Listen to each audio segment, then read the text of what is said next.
un message de révolution. Nous les prêchons dans nos églises, nous les prêchons dans nos bureaux, nous les prêchons dans nos familles, nous les prêchons partout. Et vous devez comprendre qu'il y a maintenant une catégorie d'hommes de Dieu qui se sont levés, avec une catégorie de certains chrétiens qui se sont levés et qui sont en train de véhiculer ce message au travers des nations. Qui a dit Amen? Amen. Je vais, avant que je commence cette prêche, décrire une situation liée à un pays que vous connaissez, ce pays appelé Congo. Notre pays a connu son indépendance. Il y a eu un père spirituel du combat spirituel appelé Simon Kimbangu. Donc je suis l'incarnation. Je suis l'incarnation de Simon Kimbangu et son esprit est sur moi. Et je le prêche partout et je le dis sans peur. Que personne ne se lève pour me contredire. Simon Kimbangu est mort. On a enterré son corps, mais son esprit n'est pas enterré. Puisque l'esprit est immortel. L'esprit ne peut jamais être enterré. Écoute, Simon Kimbangu, avant de quitter ce monde, il a fait 30 ans. Il a fait 30 ans de la prison. Il a fait 30 ans en prison et il est décédé après 30 ans de la prison. 1931 jusqu'au 1951. Il est mort. À sa mort, il avait dit, il a laissé un message. Il a dit, notre pays serait libéré. Mais les libérateurs viendront de très loin. Viendront de la diaspora. Qui a dit Amen? Amen. Je ne t'ai pas encore né. Mais le message a été donné. La parole a été lancée. C'est-à-dire que c'est une parole qui planait. Cette parole a incarné nos pères de l'indépendance. Au jour de notre indépendance, lorsque le premier président, Kasavubu, Joseph Kasavubu, qui n'était même pas dans l'histoire politique du pays, Lumumba était à Bruxelles. Lumumba, sa vision, c'était de diriger le Congo comme Belgique. Il y a un roi, il y a le premier ministre qui a toute autorité. Il avait cette vision. C'est lui qui devrait être le premier chef d'État congolais. Il y a un homme dans notre pays appelé Bolikango, Jean Bolikango. Je suis en train de vous décrire une histoire. Comment notre pays est arrivé à ce que je prêche ce soir. Jean Bolikango avait un grand parti politique. C'est Jean Bolikango qui a dit à Lumumba, ne cherchons pas Kasavubu. Kasavubu c'est un prêtre. Il ne comprend rien de la politique. Toi tu deviens président de la République et tu formes un gouvernement. Tu mets moi, Premier ministre, ou bien tu mets Kalonji, avait aussi son grand parti politique qui incarnait tous les courants de Kasaï. Kalonji devient Premier ministre. Comme Lumumba avait la vision d'être lui-même Premier ministre, diriger le Congo, comme diriger la Belgique, il a dit non. Il est allé chercher Kasavubu. Il a mis Kasavubu chef de l'État. Et lui-même est devenu Premier ministre. Mais écoute, les dérapages, comment notre politique, notre indépendance nous a déviés. Quand Kasavubu, en tant que premier président, a fait le premier discours devant les rois de Belgique, il s'est allié au discours des rois de Belgique. Ils ont fait un front. À la même minute, quand il a commencé à faire son discours, il n'a pas incarné l'esprit de Simon Kimbangu. L'esprit de Simon Kimbangu était caractérisé en 3 dimensions. Première dimension, c'était Congo libre. Deuxième dimension, c'était Afrique prospère. Et troisième dimension, la paix dans le monde. C'était les 3 dimensions du discours de Simon Kimbangu. Il faut que le Congo soit libre. Mais quand Kasavubu a pris le discours, il n'a pas donné la liberté. Comme lui incarnait l'onction du pouvoir pour libérer le Congo, il s'est allié aux Belges. Directement, Lumumba s'est levé. Si vous regardez ce film-là, Lumumba a improvisé un discours pour dire au roi de Belgique, vous devriez savoir qu'à partir de maintenant, notre Congo est libéré. Notre Congo est libre. Notre Congo est libre. Nous sommes libres économiquement, nous sommes libres politiquement. À partir d'aujourd'hui. Alors ce discours-là n'a pas plu au roi de Belgique. Alors la guerre a commencé. On a infiltré 3 personnes. Ces mêmes ministres-là, dans la société civile, Anissé Kachamura Anicet Kassamoura, c'était un Rwandais, infiltré. On a pris Mobutu, un Rwandais, infiltré. On a pris Kenwa Dondo, un Rwandais, infiltré. On a infiltré ces trois messieurs, des Rwandais. Anicet Kassamoura, Kenwa Dondo et M. Mobutu, tous les Rwandais. Et puis Mobutu aussi à son tour. Comme Mobutu était ici en Belgique, il a pris aussi son directeur de cabinet. Vous connaissez ce monsieur-là, directeur de cabinet de Mobutu. Il a pris cet été rwandais, il a pris dans les pouvoirs. Alors c'est-à-dire 4 Rwandais ont entouré le Congo. C'est-à-dire notre indépendance a été récupérée à la même minute. Et les Congolais n'ont pas eu la place. On a écarté les Congolais. Mobutu a commencé à tuer tous les généraux, les majors, Kalume, les majors, ceci. On a commencé à tuer tous ces gens-là. Notre pays était devenu sans armée, sans société civile, puisque dans la société civile, on a mis Anicet Kassamoura, on a mis Kenwa Dondo. C'était les étrangers des Rwandais. Alors c'est-à-dire notre pays était envoyé par les Rwandais dès le commencement de notre indépendance. Et c'était déjà parti. On a tué Jean Bodikango, tué. On a commencé à tuer tous ces gens-là. Les Rwandais se sont retrouvés dans un pays indépendant. C'est comme ça que le dérapage a commencé. Mobutu a commencé à exterminer. Mobutu a pris 32 ans d'extermination. Sa position c'était quoi? Tuer tous les Bantous. Tuer tous les Bantous. Ils ont organisé deux dimensions. Première dimension, il fallait tuer tous les Bantous il faut les tuer par les armes. Il faut les éliminer et par les poisons. Il faut tuer tous les Bantous pour que les Nélotiques sont des Tutsis. Les Tutsis, c'est un peuple sans terre. Ils n'avaient pas de terre. Les Tutsis, ils viennent du Salomon, des reines d'Éthiopie, sans terre. Ils se sont retrouvés dans le pays de tous ces pays-là. Ils se sont retrouvés jusque chez nous. Même au Rwanda, les Tutsis n'avaient pas de terre. La terre rwandaise, c'était la terre pour les Hutus. Les Rwandais Tutsis n'avaient pas de terre. Alors, ils ont pris l'Afrique. Pour les gens qui connaissent l'histoire, l'ex-secrétaire d'État américaine, Marguerite Albright, a fait une déclaration avant la mort de Laurent Désiré Kabila, notre président. Il a dit ceci. Cette femme a dit, tuer un Tutsi rwandais, c'est mettre le doigt dans l'œil d'un Américain. Ah oui. Ah oui. Voilà pourquoi on a tué Kabila père. Laurent, par Kabila, c'est lui qui est au pouvoir. Il a tué avec beaucoup de facilité. Il a tué tant. Laurent Désiré est mort. Et les Rwandais ont pris notre pays. Et tout ça avec beaucoup de facilité. Voilà comment l'association de notre événement. Mobutu a fait 32 ans. Et en tant que Rwandais, Kabila père est arrivé Laurent Désiré. Il est allé faire alliance avec les Rwandais. Ils sont arrivés, ils l'ont tué. Les Rwandais ont pris le pouvoir. Comme Mobutu était un Rwandais, son fils Zanga Mobutu, au lieu maintenant de faire alliance avec Jean-Pierre Mbemba, il a refusé de faire alliance avec Jean-Pierre Mbemba, il a fait alliance avec Kabila fils. Un Rwandais. Dites encore amen. Ces choses, vous devrez les savoir. On ne prêche pas la haine. On veut que notre peuple soit informé. Dites encore bien amen.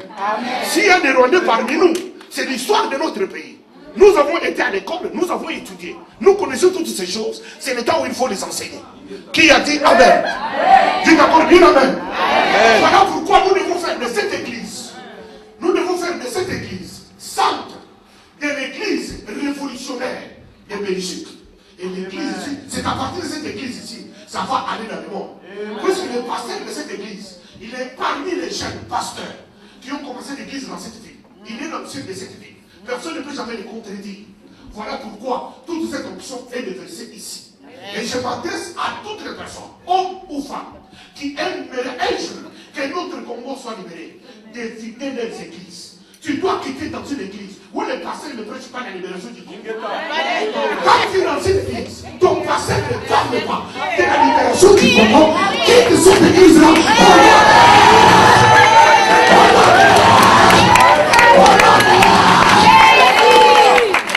Tu quittes cette église.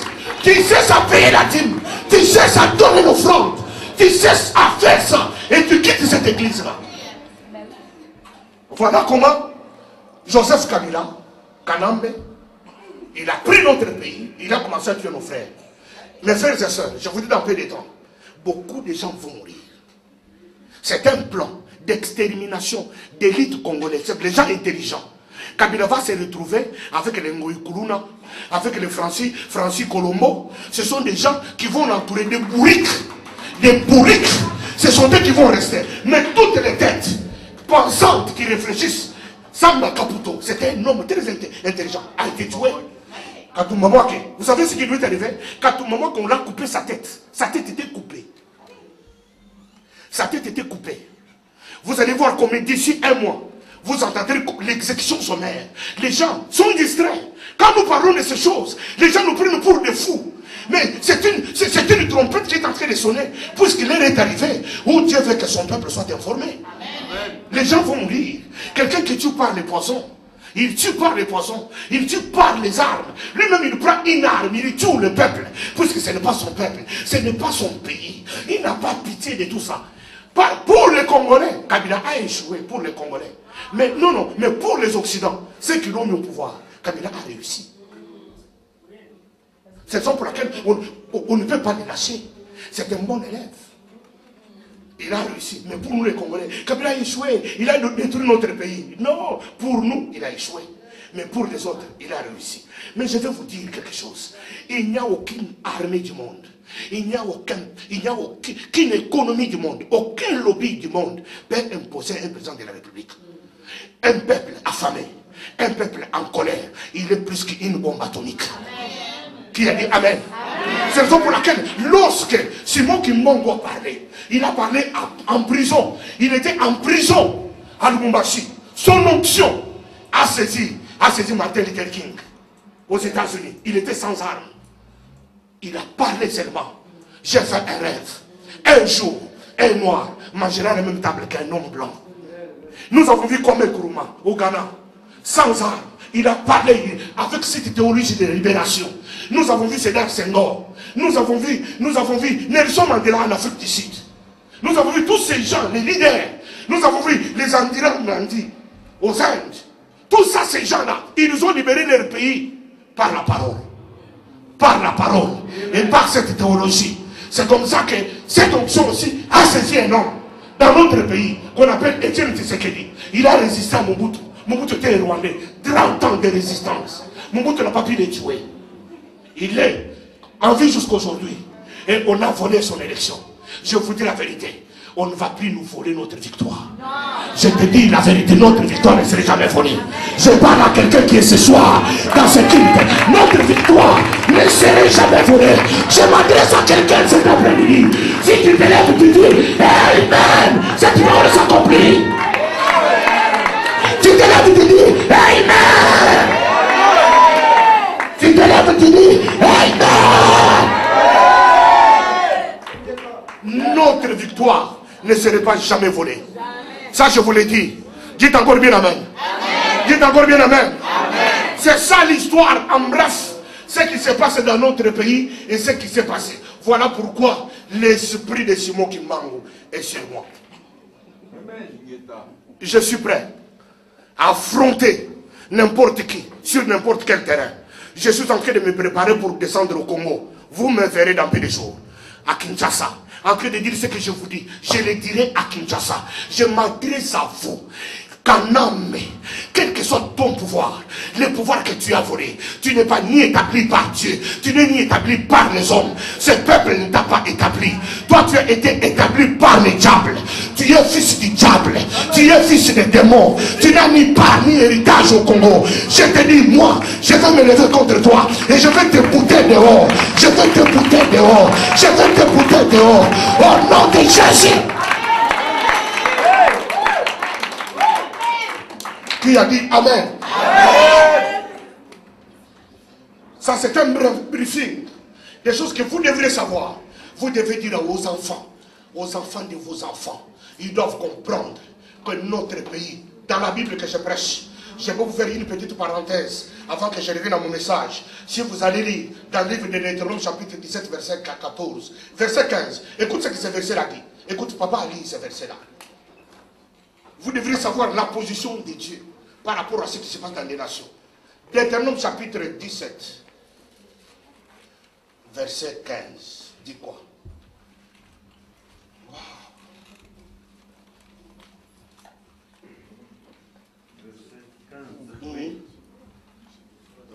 Un seul témoin ne suffira pas. Tu lis. Tu mettras sur toi et choisiras l'Éternel. Voilà. Ton Dieu, tu prendras un roi du milieu de tes frères. Un roi du milieu de tes frères. Tu prendras un roi du milieu de tes frères. Tu ne pourras pas te donner un étranger. Tu ne pourras pas te donner un étranger. Qui ne soit pas ton frère. Qui ne soit pas ton frère. Ça, c'est Dieu qui parle. Quelqu'un peut dire, Dieu a parlé. Dieu a parlé. Dites encore avec puissance, Dieu a parlé. Dieu a parlé. Écoute, Dieu dit ceci. Tu ne mettras pas à la tête de ton peuple un roi qui soit étranger. C'est une malédiction. Un roi qui sera à la tête de ton peuple sera un roi choisi par Dieu. Et troisièmement, il serait choisi que parmi tes frères. Est-ce qu'au Congo, il y a des bourriques qui ne peuvent pas diriger le Congo? Au Congo, il y a des infirmes qui ne peuvent jamais diriger le Congo. Écoute, on nous prend un Rwandais qu'on appelle le Raïs. Quelqu'un peut dire Raïs? Raïs veut dire Rwandais. A, assassin. I, illettré. S, sanguinaire. Lorsqu'on dit, oh Raïs, on veut dire Rwandais, assassin, illettré, sanguinaire. Voilà quelqu'un qui veut diriger un peuple comme nous, comme toi, un peuple particulier, un peuple connu par Dieu. Qui a dit Amen? Amen. Ça, ce sont des choses qui doivent rentrer dans vos entrailles. C'est un discours que vous devez écouter matin, midi, soir. Dites encore bien Amen. Amen. C'est comme les Juifs, ils enseignent le judaïsme. Ce n'est pas la haine contre d'autres religions, c'est leur coutume. Nous aujourd'hui, la RDC, nous devons enseigner à nos enfants qui sont nés ici, grandis ici. Nous devons leur enseigner notre coutume. Voilà pourquoi nous avons dit au Congo, il n'y a aucune musique du monde qui va jouer. Je vais vous expliquer à trois étapes rapidement. La première musique, quand Mobutu est venu à l'indépendance, il a trouvé Grand Calais. Grand Calais chantait la musique, Mobutu ne l'a pas aimé. Quand Mobutu ne l'a pas aimé, Mobutu l'a écrasé. Il y a eu des problèmes qui ont commencé Grand Calais avec Mobutu. La première musique. Puisque Mobutu était dans la magie, Grand Calais aussi était dans la magie. Dans la magie de Grand Calais, voyez Mobutu petit. Mais Mobutu, c'est lui qui avait l'autorité du pays. Mobutu a voulu le matin pour faire de la musique un outil de son autorité. Il l'a écrasé. Il s'est fabriqué. L'homme Makiati, il s'est fabriqué Rochero. Voilà pourquoi Rochero a chanté 8 jours à l'Olympia. Lundi, mardi, mercredi, jeudi, vendredi, samedi, dimanche et lundi. Dans les frais de l'État congolais. Ils ont fait le règne avec Mobutu. Quand Mobutu est parti, il est parti avec toute cette clique-là. Kabila Père est arrivé Laurent. Il a pris les Tchalamwana. Voilà sa clique. Il a pris les Papa Wemba. Il a pris les Zaïko Langaranga. Il a pris tous ces gens-là. Aujourd'hui, Kabila Père est parti, les Tchalamwana sont par terre. Kabila Joseph arrive. Il prend les Wera Kanambe. Il prend les Wera. Il prend les Jibé. Il prend les Papa Wemba. Il prend toute cette clique-là. Voilà pourquoi au Congo, il n'y a plus de musique chrétienne qui vont encore jouer. Les musiques congolaises. Et puis il prend aussi Patrice. Vous connaissez le Patrice là? Ah, Patrice là. Si c'était au temps de l'Ancien Testament, il ne pouvait pas rentrer dans les temples. Il a eu seulement la grâce en Jésus-Christ. Parce que Jésus-Christ nous a tous sauvés. Nous a sauvés tous. Il peut rentrer et chanter et nous pouvons l'acclamer. D'ailleurs, je l'ai déjà maudit. Je l'ai fait déjà entrer dans la bouteille. Je l'ai fait déjà entrer dans la toilette. J'ai pris déjà les couteaux. Je l'ai déjà étranglé avec les couteaux. Il n'existerait plus jamais. Même sa postérité n'existerait plus. Au nom de Jésus.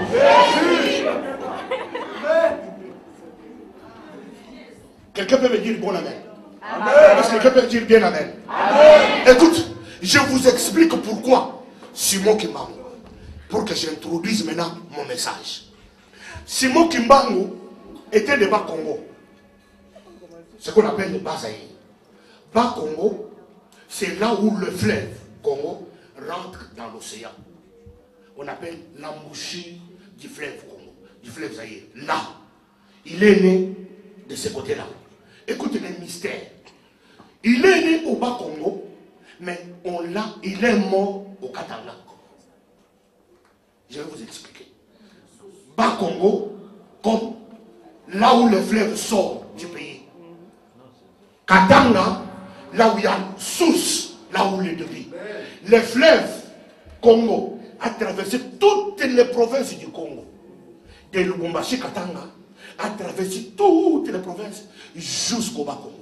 C'est-à-dire l'esprit de Simon Kimbangu est l'incarnation de la libération. Il n'y a pas un autre esprit au Congo supérieur. Il n'y en a pas. Il n'y a pas un esprit supérieur au Congo comme l'esprit de Simon Kimbangu. Pas de Kimbanguiste. Je ne parle pas du Kimbanguisme. Je parle de Simon Kimbangu. Le Simon Kimbangu n'a pas laissé le Kimbanguisme. Il était lui-même protestant. Il était né de nouveau, rempli du Saint-Esprit. Il était un prophète de Dieu. Il était un prophète connu de Dieu. Qui a dit Amen. Non, ce sont les Kimbanguistes qui ont fait de ça du Kimbanguisme. Non, pour nous, aujourd'hui nous voyons ce que le Kimbanguiste fait. Ce n'est pas ce qu'il lui a dit de faire. Voilà pourquoi tout Congolais, au lieu d'étudier Lénine, les Karl Marx, les Georges Darwin, nous devons commencer à enseigner à nos enfants qui est Simon Kimbangu. Qui a dit Amen. Ça doit être dans nos écoles. On doit étudier dans les écoles, toutes les écoles du Congo. Moi je connais Georges Darwin, je connais ce que darwinisme social a fait. Je connais, j'ai même les diplômes sur ça. Mais maintenant je suis en Europe. Qu'est-ce que Jeanne d'Arc m'a fait? J'ai étudié Jeanne d'Arc. Aujourd'hui je ne vois rien de Jeanne d'Arc. Qu'est-ce que Jeanne d'Arc a fait dans ma vie? On nous a embourbé de Jeanne d'Arc, les Karl Marx, les Lénine, les Sechina, tous, les Staline. Nous avons étudié tous ces gens-là. Aujourd'hui nous sommes en Europe. Pour ceux qui sont en Afrique, ce sont des grands. Des grands messieurs. Mais nous sommes ici. Qu'est-ce que ça me fait Jeanne d'Arc? C'est Jeanne d'Arc a fait. Quand tu demandes à une Africaine, tu connais Simon Kimbangu, il ne connaît même pas Simon Kimbangu. Et quand tu demandes même à un Congolais ou une Congolaise, tu connais Simon Kimbangu, il croit que Simon Kimbangu c'est du Kimbanguisme. Non. C'est lui le père du mouvement de combattants spirituels qui a dit Amen. Amen. C'était un protestant, né de nouveau, rempli du Saint-Esprit. Tu peux dire maintenant bien Amen. J'enlève maintenant ça parce que je vais commencer maintenant à prêcher.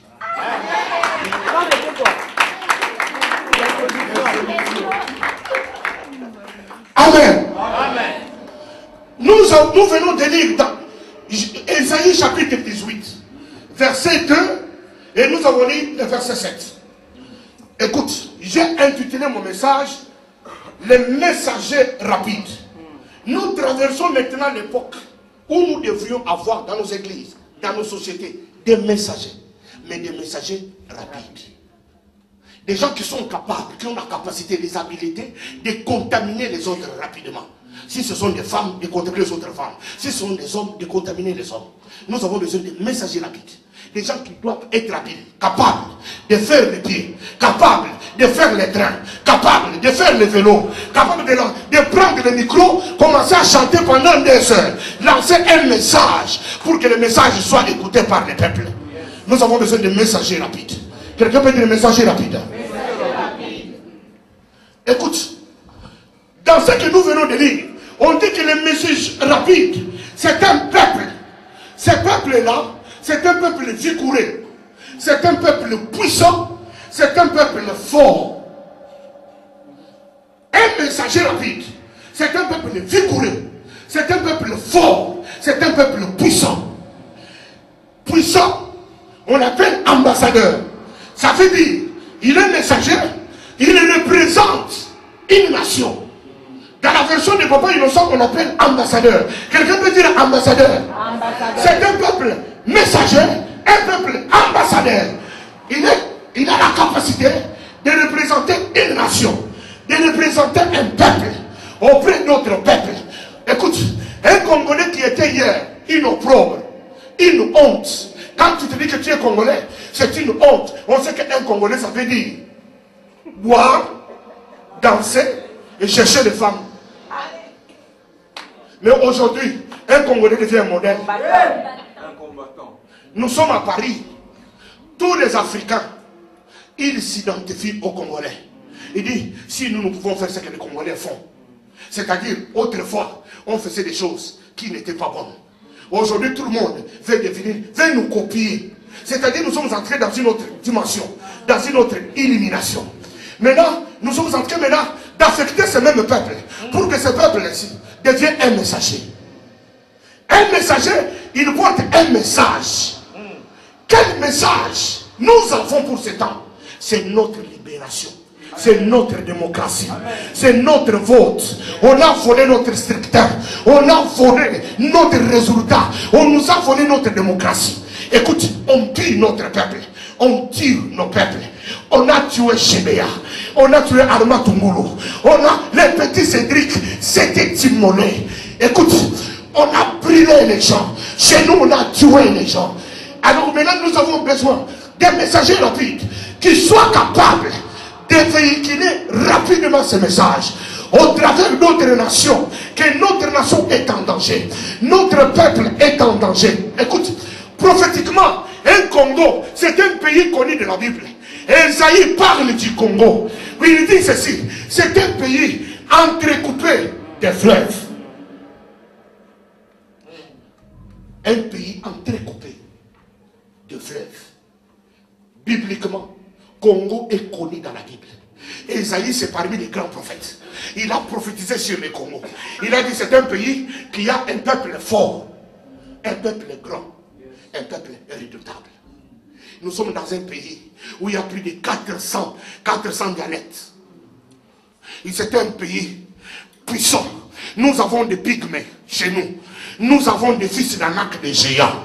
Écoute, chez nous, nous avons des blancs. Nous avons des noirs. Nous avons des gens de toutes couleurs. Chez nous, les Congo, c'est un pays beau, un pays fort et puissant. Or, c'est un pays où le peuple, c'est un peuple vigoureux. C'est un peuple fort. Un peuple qui n'a jamais été dominé. On dit, c'est un pays, quand tu lis dans Esaïe, on dit que c'est un pays qu'on ne peut jamais dominer. On ne peut jamais dominer le Congo par notre peuple. Écoute, nous ne sommes pas dominés, nous sommes occupés. Dominer, occuper, c'est différent. Occuper, c'est-à-dire, il y a un peuple qui a quitté leur nation et est venu vers chez nous. Nous les avons accueillis. Écoute, oh Seigneur Jésus, les peuples qui sont aujourd'hui chez nous, c'était un peuple accueilli. Ce n'est pas un peuple qui a fait la guerre pour conquérir le Congo. C'est un peuple accueilli. C'était un peuple sans terre. C'était un peuple sans terre. C'était un peuple sans fleuve, sans eau chez eux. Un pays sans, un peuple sans eau. Un peuple sans richesse. Dans leur pays, c'est une terre maudite. Il n'y a rien dans leur sol. Il n'y a rien dans leur sous-sol. Écoute, c'est un peuple où il n'y a que des tribus. Il n'y a que des Hutus. Il n'y a que des Tutsis. Mais chez nous, nous sommes plus que 400. Il y a plusieurs races.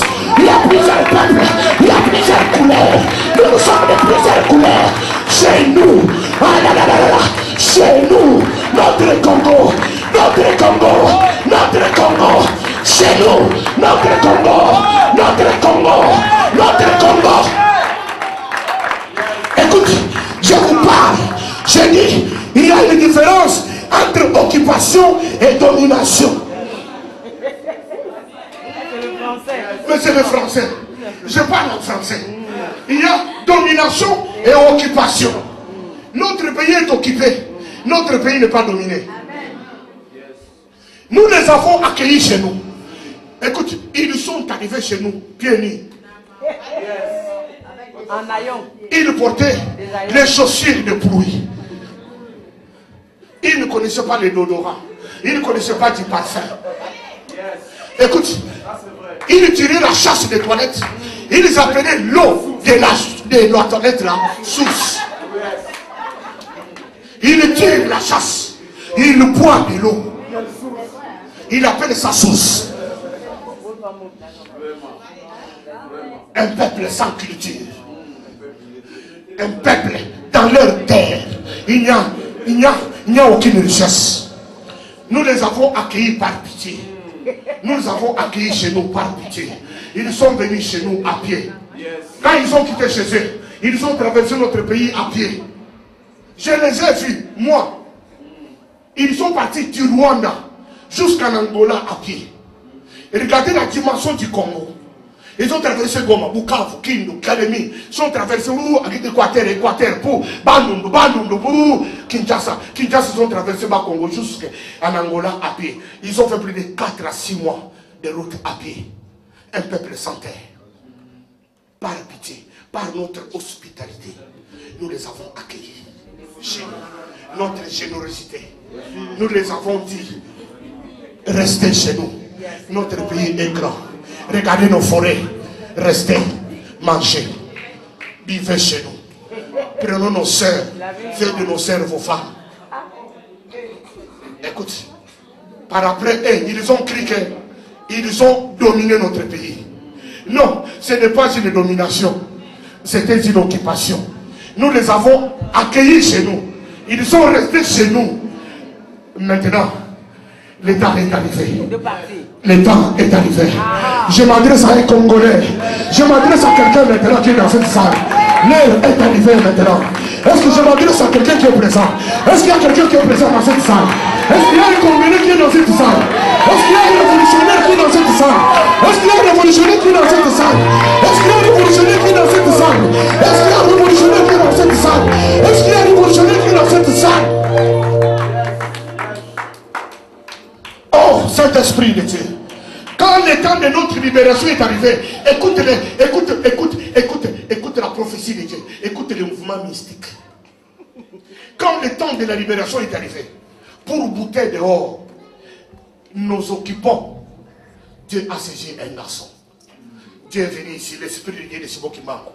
Ici en Europe, on a saisi quelqu'un pour appeler Henri Mouquet. L'esprit l'a saisi. Il dit, lève-toi. Je te parle, moi Dieu. Va dire à ces peuples, le temps de la libération est arrivé.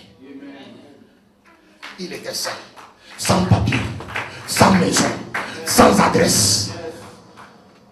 C'est trop fort lorsque Dieu parle. Je prêche le Dieu qui appelle à l'existence des choses qui n'existent pas. Des choses sans forme, Dieu appelle que ça a une forme. Il dit que celui qui est pauvre, qu'il s'appelle riche, que celui qui est faible, qu'il s'appelle fort. Voilà le Dieu que je prêche. Oh, je prêche un Dieu mystique. Le Dieu que je prêche est un mystique. Je prêche un Dieu mystique. Ce soir, je parle à un peuple mystique. Je m'adresse à un peuple mystique. Je parle à un peuple mystique. Je m'adresse à un public mystique. Je parle à des femmes mystiques. Je parle à des hommes mystiques. Moi-même, je suis mystique. Je suis dans une église mystique. Je suis dans une église mystique. Je suis dans une église mystique. Je suis dans une église mystique. Je suis dans un peuple mystique. Je prêche un public mystique. Je parle à un homme mystique. Est-ce que dans cette salle, il y a des gens mystiques dans cette salle?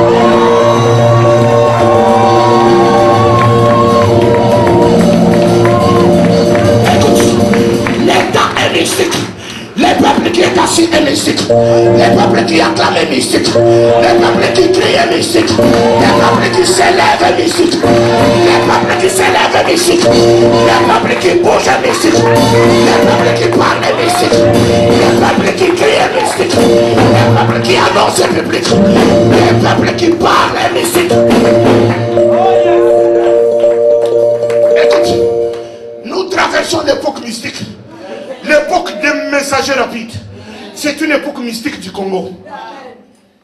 C'est seulement les hommes et les femmes mystiques qui comprennent que nous traversons quel temps. Si tu n'entres pas dans un domaine mystique, tu ne vas rien comprendre.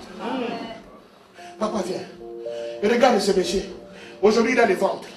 Il était tout petit. Il était sans ventre. Il était inconnu. Personne ne pouvait jamais l'accepter. Personne ne pouvait jamais le croire. Personne ne pouvait jamais l'écouter. Dieu lui dit, lève-toi. Parle. L'état mystique est arrivé. Il a entendu la voix. Il a commencé sa lutte. À un moment donné, il a même lui-même abandonné. Il s'est fait homme d'affaires. Il arrive dans des affaires, rien ne marche. Il arrive au Congo, rien ne marche. On lui dit, ta place n'est pas ici. Même sa propre mère lui dit, ta place n'est pas ici. Retourne en Europe. Tu as une mission. Écoute, puisqu'il fallait que la prophétie de Simon qui manque s'accomplisse. Cette prophétie disait ceci: le peuple viendra de très loin. Mais lui était déjà au Congo sur place, il ne pouvait rien faire. Il fallait qu'il rentre dans la prophétie de Simon Kimbangu, qu'il rentre dans la diaspora. Lorsqu'il est rentré ici en Europe, il a recommencé sa mission. Il a commencé à réunir les gens qui pouvaient l'écouter. Cet homme, je parle qu'on a envoyé, comme un envoyé de Dieu. Je demande à toute l'église de s'élever. Que l'église s'élève. Papa, arrive.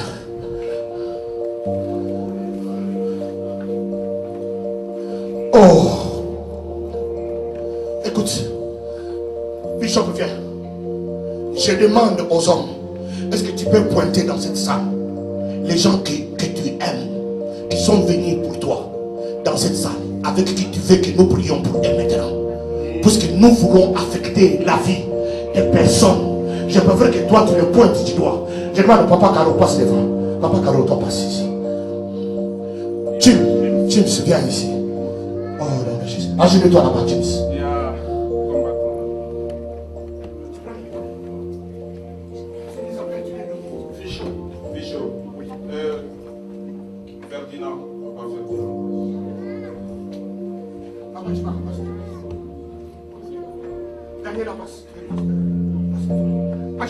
Agenouille-vous. Papa, maman, Bishop. Papa, Bishop. Papa Richard, bien que tu filmes, tu es obligé aussi. Oh, Jésus.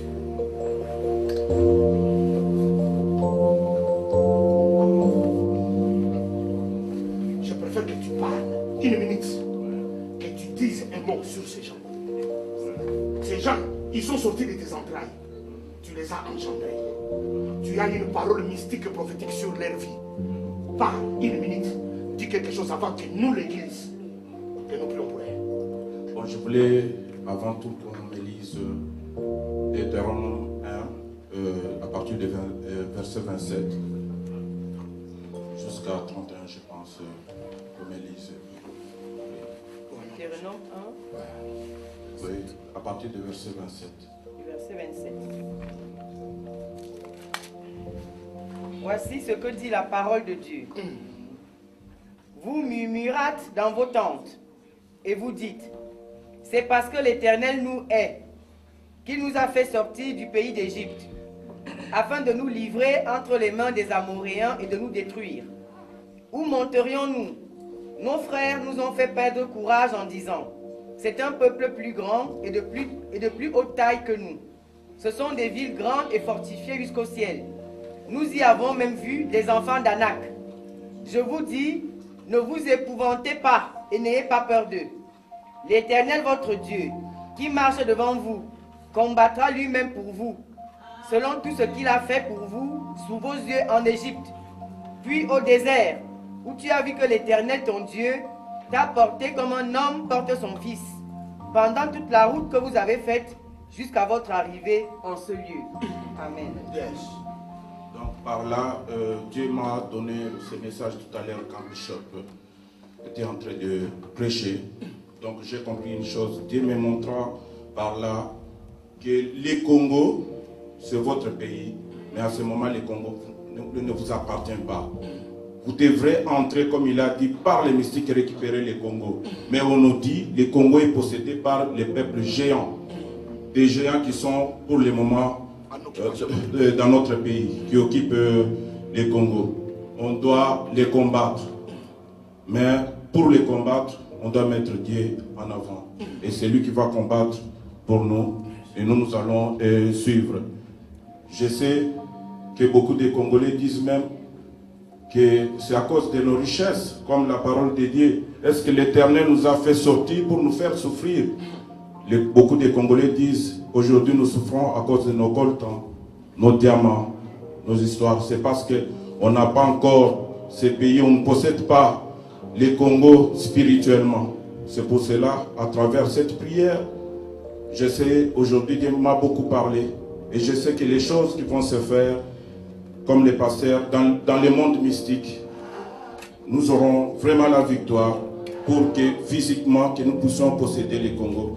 J'aimerais à travers nos combattants, les gens qui luttent avec nous, les gens qui sont au devant de la scène, que Dieu les protège contre les poisons, les assassinats, et que Dieu les fortifie, qui mette en un esprit nouveau pour que nous puissions récupérer les Congo. Vraiment, je donne la parole au bishop. Vous pouvez vous enchaîner avec elle. Papa, je vous donne le micro. 2 minutes de pause dans ce peuple. Une séance. Père Tout-Puissant, le Dieu qui appelle Djinaya, qui ordonne des choses existent. Le Dieu du peuple congolais. Le Dieu qui a fixé les frontières de ce pays. Le Dieu qui connaît les fils et des filles de ce pays. Au nom de Jésus-Christ, nous appelons maintenant ton esprit, Seigneur, à travers ces jeunes gens qui sont agenouillés ici, et nous prions pour tous les fils et toutes les filles du Congo, tous les combattants et combattantes qui doivent s'élever, Seigneur, pour combattre afin de mettre dehors l'ennemi qui occupe notre pays. Père Céleste, nous voulons que la puissance, nous voulons que ta force les accompagne. Seigneur Jésus, nous sommes rejetés par toutes les nations, par des grandes puissances de ce monde. Il y a des Illuminati qui se sont élevés, il y a des sorciers qui se sont élevés, Seigneur, qui croient que ce sont eux qui doivent diriger et dominer la terre. Mais la terre, c'est ta créature. C'est toi qui avais créé les hommes et les femmes. Aucune personne n'a le droit d'exterminer toute une race, tout un peuple, toute une nation. C'est impossible. Voilà pourquoi, Seigneur, nous t'évoquons maintenant. Nous voulons que ton esprit, cet esprit que tu avais mis sur Simon Kimban, sur Lumumba et sur tous ceux qui s'étaient élevés, qu'on avait éliminés, Seigneur. Mais ce sont des hommes qui sont tués. Mais ils ne peuvent jamais tuer l'esprit. Que cet esprit puisse travailler, puisque notre Congo soit libéré au nom de Jésus-Christ. Fortifie-les, Seigneur, qui ne reculent pas, mais qu'ils aillent toujours de l'avant. Que tu sois avec eux, comme tu étais avec Josué. Seigneur mon Dieu, mon roi. Moïse est mort, mais Josué est entré dans la terre promise. Que ces jeunes gens amènent le Congo dans la terre promise et dans la victoire, et une victoire totale au nom de notre Seigneur et Sauveur Jésus-Christ. Père de l'éternité, le Dieu Tout-Puissant, le nom qui est élevé au-dessus de tous les noms. Seigneur, je te présente, Seigneur, tes enfants, Seigneur. Donne-les l'esprit, Seigneur, de Josué, l'Éternel, le Dieu des armées. Des vaillants guerriers, Père éternel. Que le feu puisse sortir de leur bouche, Père, mon Dieu, mon roi. Qu'ils se mettent debout, l'Éternel, Dieu des armées, pour arracher, pour abattre, Père, pour détruire ce que le monde des ténèbres, ils ont planté, l'Éternel, Dieu des armées. Que ton Esprit Saint, que le feu, Père éternel, puisse sortir dans leur bouche quand ils vont parler, qu'ils entendent, Père éternel, le monde puisse attendre ce qu'ils n'ont pas encore entendu. Et je prie dans le nom puissant de Jésus-Christ. Amen.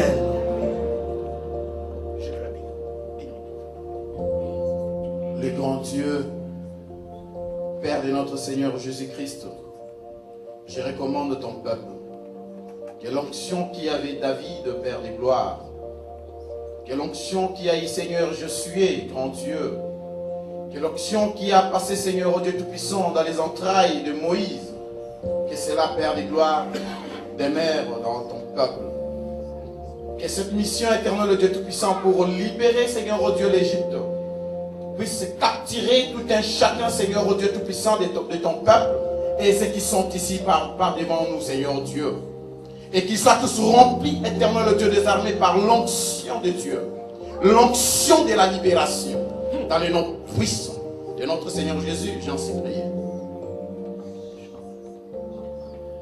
Père, par le nom de Jésus, toi qui m'as établi comme premier pasteur de la diaspora ici en Belgique, j'appelle la vie en abondance dans la vie de Henri Mouké, de Fichoban, de Chips, de Richard et de Ferdinand. Mon Dieu, que l'arc, les flèches qui volent la nuit ou les jours ne puissent pas les atteindre. Que les poisons soient inefficaces dans leur corps. Que les accidents soient anéantis.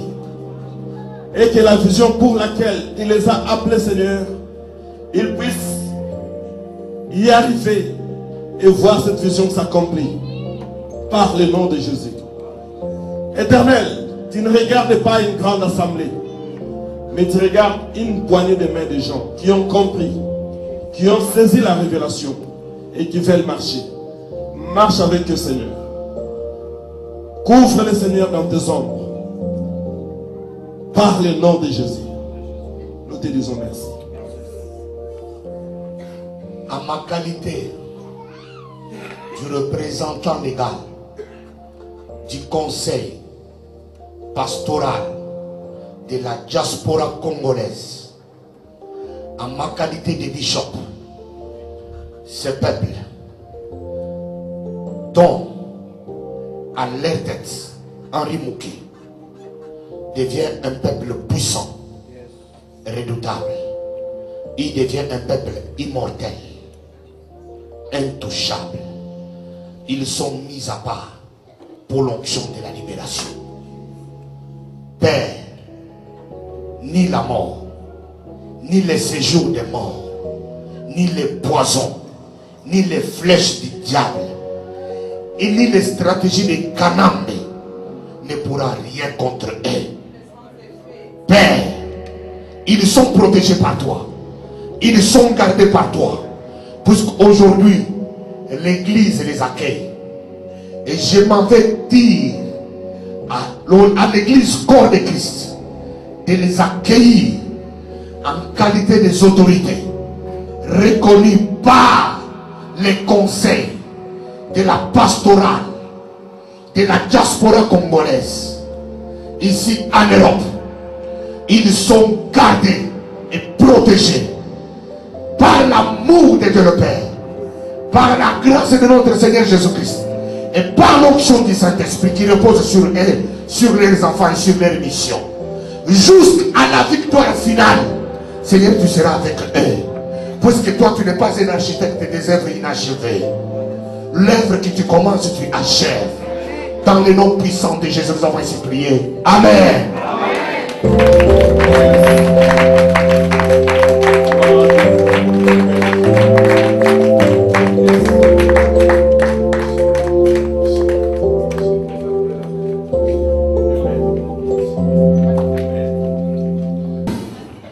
Amen. Nous prenons quelques minutes pour nous asseoir et de saluer. Nos filles sont arrivées avec leur offrande. Que Dieu vous bénisse. Nous allons donner 10 minutes au pasteur Gilles Rabi pour conclure dans cette conférence sur notre thème, la théologie de la libération. Amen. Vous savez, j'aime bien cet homme parce que lui, il n'est pas du Kasaï, lui c'est un Kivusien et Kivu, son territoire à lui a été vendu au Rwandais. Alors, lui, il sait comment. Parle-nous, parle. Dis-nous quelque chose. Gilles Rabi Oulou, mais nous applaudissons au nom de Jésus. Alléluia. Alléluia. Alléluia. Alléluia. Nous sommes là pour la théologie de la libération. Aujourd'hui, peut-être nous sommes en train de parler. On parlera de ton pays. C'est pour cela que nous devons savoir. Le bishop a dit, les gens maintenant commencent à apprécier les Congolais. Quand ils vous voient, tout le monde veut vous imiter. Alléluia.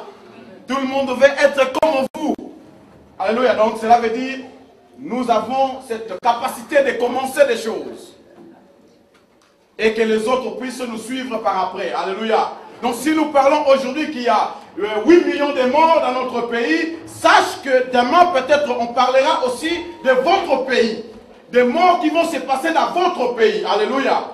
C'est pour ça qu'il ne faut pas regarder les choses du Congo comme si vous regardez comme si ce sont des étrangers. Non, nous sommes des Africains et nous voulons établir un état de droit dans tous les pays d'Afrique.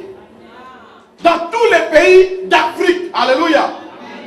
Non pas seulement au Congo, mais partout en Afrique, quand nous allons partir et que nous sentons réellement, nous sommes libres. Nous sommes dans la joie, nous sommes dans la paix, nous sommes dans la tranquillité.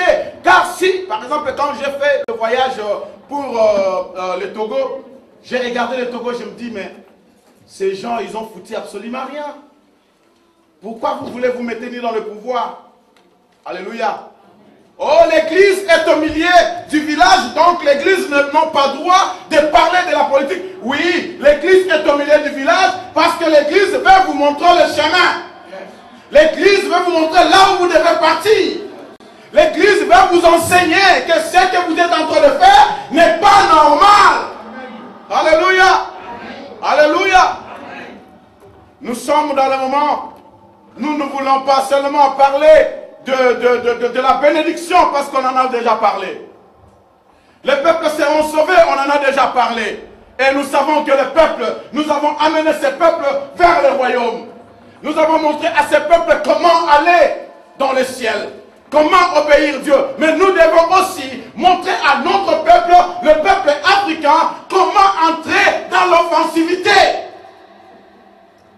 Vous ne pouvez pas rester là parce que vous êtes chrétien, on va vous chicoter, on va vous tuer. Non! Vous êtes des chrétiens, vous savez, vous ne pouvez rien faire. Restez calme parce que tu es chrétien. On vous insulte. Non, je suis chrétien, tu sais, nous les chrétiens, on tue vos femmes. Tu sais bien, nous on est chrétiens. Mais ce n'est pas la chrétienté. Ce n'est pas ça, alléluia. Jésus pouvait dire tout simplement à Pierre, jette cette arc que tu as. Jette le pain que tu as. Mais Jésus a dit à Pierre, Pierre, remettez-le en sa place, car le jour où il sera, tu vas l'en servir. Il y aura un autre jour où on viendra t'attaquer, alors tu vas t'en servir de cela. Alléluia.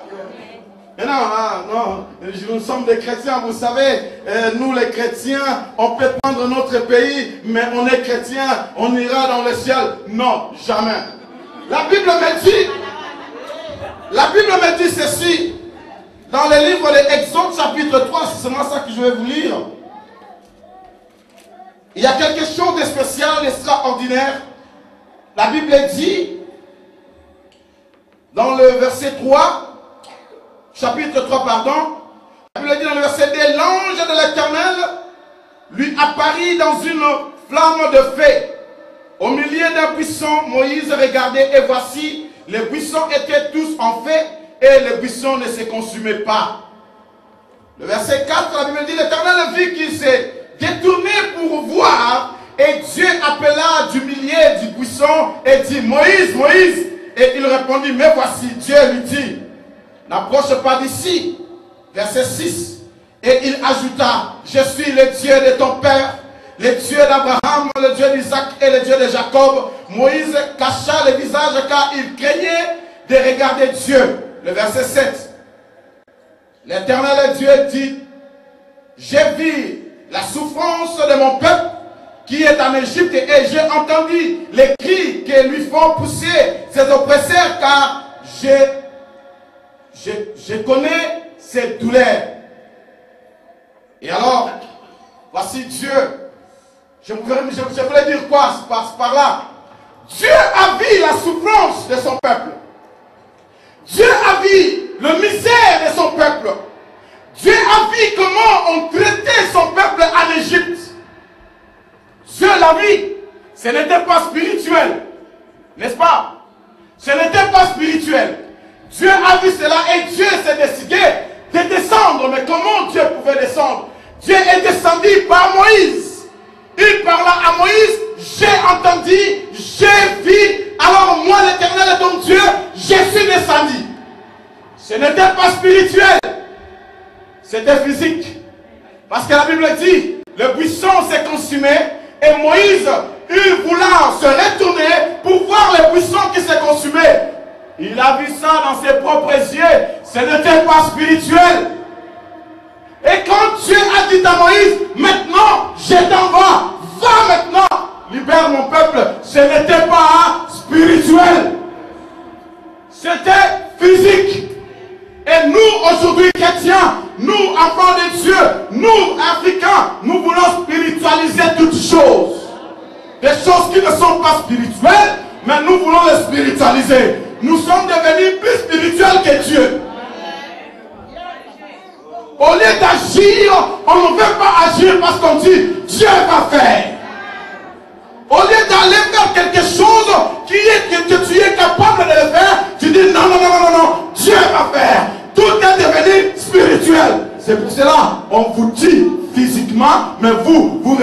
toujours spirituel. Alléluia. Alléluia. On vous vole et vous êtes toujours spirituel. Non, mais Dieu a dit à Moïse, lève-toi. Maintenant j'ai besoin de toi. J'ai besoin de la libération de mon peuple. Maintenant j'ai besoin de voir que les choses doivent changer. Alors Moïse s'est mis debout. Hey! Alléluia! Alléluia! Ce même esprit est allé pendant que David était en train de garder les troupeaux de son père. Dieu avait aussi besoin de libérer un peuple dans l'emprise des Philistins. Et la Bible dit, Goliath se mettait debout. Ce n'était pas spirituel. Quand Goliath était debout, ce n'était pas spirituel. C'était physique. On voyait ça. Alors Moïse, David, s'est mis debout. Voici maintenant le temps pour toi, peuple de Dieu. Voici maintenant le temps pour toi, peuple congolais, de se mettre debout, de savoir que ta libération ne sera pas seulement spirituelle, mais ta libération doit être palpable. Les messagers rapides. Maintenant nous sommes entrés dans un niveau spirituel dont les messagers rapides, ils doivent faire leur travail. Je suis du Kivu, qu'on ne disait pas, oh non, le pasteur Gilles le Rabbi, donc moi, est-ce que ces gens-là, ils ont des beaux garçons comme moi? Ils s'habillent bien comme moi? Je ne sais pas si ils veulent nous adopter, que nous devenons l'aide de l'air. Mais moi, je n'ai pas le temps de devenir Alléluia. Alléluia. Alléluia. Moi, je veux mon pays. Et quand je vois tout le monde se battre pour le Congo, je me dis, ces frères, comment je pouvais laisser mes frères se battre seuls? Je me dis, si par exemple ils sont en train de se battre, c'est à cause de mon peuple. C'est de notre là-bas. Ces choses, ça ne se passe pas au Bandundu, ça ne se passe pas au Bazaïr, ça ne se passe pas au Katanga, ça ne se passe pas là-bas, là, dans le monde là. Je ne sais pas beaucoup de régions, mais ces choses-là, ça se passe chez moi. Là où moi je suis venu, là où mes parents sont sortis. Alléluia. C'est pour cela que je me suis dit, non, non, non, non, non, non, non, non, non, non. Moi aussi, j'entre dans cette théologie de la libération de mon peuple. Car ceux qui se battent, ce ne sont pas des gens de Kivu, mais ce sont d'autres personnes qui se sont élevées. Écoutez, ce combat, ça n'appartient pas seulement aux Kassayans ou bien aux gens de l'Est, ça appartient à nous tous Congolais. Nous tous Congolais, nous devons nous mettre debout, mettre des arcs, mettre des armes, et avoir des idées, avoir des pensées pour libérer notre patrie. Quand tu te dis non, ça ne me concerne pas, ça concerne d'autres personnes, là c'est toi. Mais ça, ces problèmes, moi, ça me concerne. Parce que je sais, quand ça se terminera chez moi, ça ira au Congo-Brazzaville. Quand ça va terminer au Congo-Brazzaville, ça ira au Gabon.